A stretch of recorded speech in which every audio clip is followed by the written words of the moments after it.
25 octobre 2025, je me trouve à Shawinigan pour le congrès des télévisions communautaires autonomes du Québec. Je m'entretiens avec Amélie Hintz de la Fédération. Rappelons-le, quelle est la mission de la Fédération? La Fédération sert à regrouper, rassembler, faire de la concertation entre ses membres, leur permettre d'échanger. Puis c'est un peu à ça que ça sert le congrès annuel parce qu'on est étalé partout au Québec, évidemment. On n'a pas l'occasion de se rencontrer souvent. Le congrès, c'est une de ces occasions-là. Donc, c'est vraiment le fun de pouvoir voir les autres personnes qui font la même job que nous autres dans d'autres régions, d'échanger sur les bonnes pratiques, de partager les bons coups ou les inquiétudes pour essayer de trouver des solutions ensemble. Combien la Fédération compte-t-elle de membres et êtes-vous satisfait du taux de participation? Oui, on a 42 membres cette année. Puis on avait 26 télévisions participantes au congrès. Donc oui, on est très satisfait. C'est plus que la moitié des gens. Donc oui, on est très content parce qu'on comprend qu'évidemment, en couvrant tout le Québec, c'est pas tout le monde qui peut se déplacer. C'est normal. Là, ça se passe en une seule fin de semaine. Donc quand il y a des imprévus, on ne peut pas contrôler ça. Donc oui, 26 sur 42, c'est très bon. Rappelez-nous, en quoi est-ce important, en quoi est-ce encore essentiel la mission des télécommunautaires de nos jours? Bien, c'est essentiel parce que dans plusieurs régions, la télévision communautaire ou les médias communautaires en général, c'est les derniers médias sur les territoires. C'est eux qui couvrent les nouvelles locales. Il n'y en a pas d'autres qui font ça. On est implanté dans nos milieux, on connaît nos milieux, on sait ce que les gens veulent voir, entendre. On permet aux gens de se voir et de s'entendre à la télévision. On rapporte qu'est-ce qui se passe dans nos communautés. C'est crucial, je pense, pour la démocratie. Comment est perçue l'arrivée de nouvelles télévisions à la Fédération? Est-ce qu'il y en a encore qui sont créées?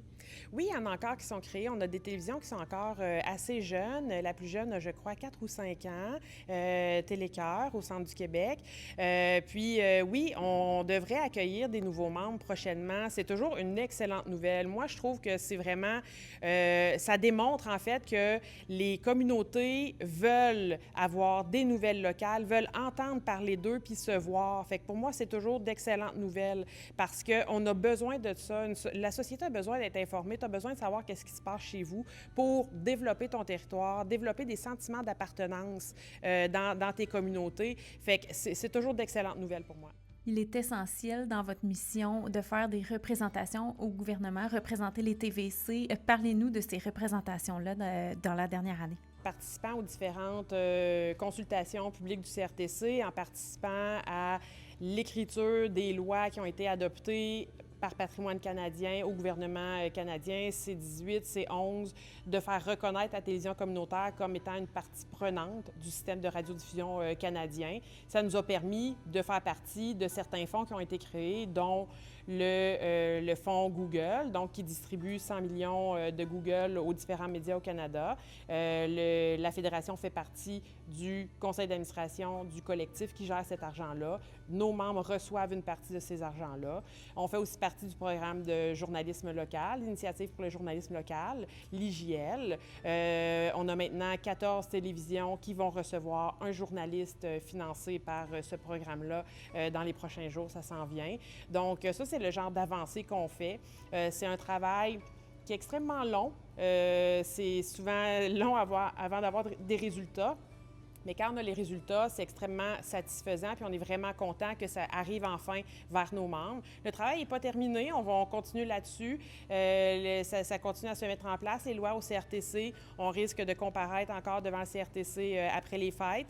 On attend juste qu'ils partent la nouvelle consultation pour aller chercher une partie de l'argent des entreprises en ligne, en fait, pour qu'ils financent le contenu canadien. Donc, on attend de voir là, où est-ce qu'on va pouvoir s'insérer là-dedans. On est souvent le dernier endroit où, dans les communautés, il y a de l'information locale qui est produite, qui permet aux localités d'être informées sur ce qui se passe chez eux.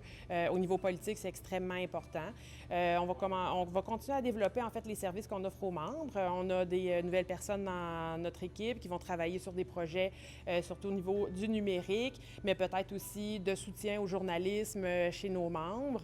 Puis on va inviter le nouveau conseil d'administration qui vient d'être élu à se demander où il voudrait aller pour les prochaines années, donc faire une nouvelle planification stratégique pour justement définir les orientations là, qui vont nous aider, nous, à travailler dans les 3-4 prochaines années.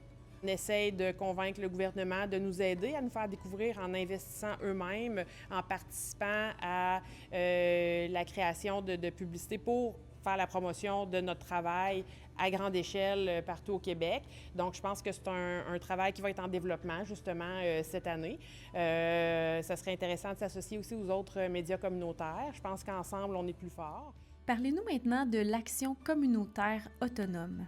Pour le moment, les médias communautaires ne sont pas nécessairement considérés dans le plan d'action de l'Action communautaire autonome, l'ACA, du gouvernement. Donc, c'est de voir, OK, pourquoi on ne s'insère pas là-dedans? Est-ce qu'il y a des raisons? Puis, est-ce que les raisons sont bonnes? Donc, il faut commencer par ça.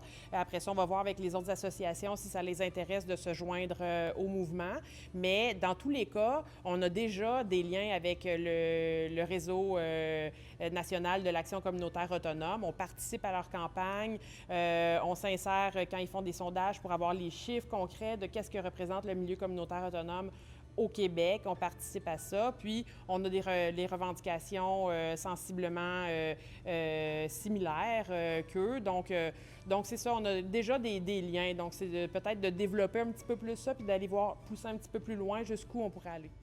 Il existe bien sûr différents types de plateformes pour la diffusion des émissions. Parlez-nous des projets à ce niveau-là. C'est un peu ça l'enjeu pour n'importe quel média, c'est que les gens y voient, y écoutent, regardent leur contenu. Fait qu'il faut développer les types de plateformes sur lesquelles on diffuse.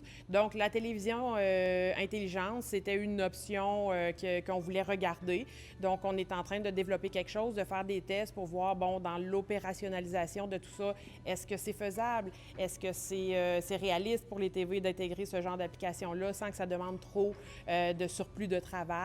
Donc oui, c'est là-dessus qu'on travaille, puis on espère pouvoir développer quelque chose là, pour inviter les membres à joindre ça dans la prochaine année.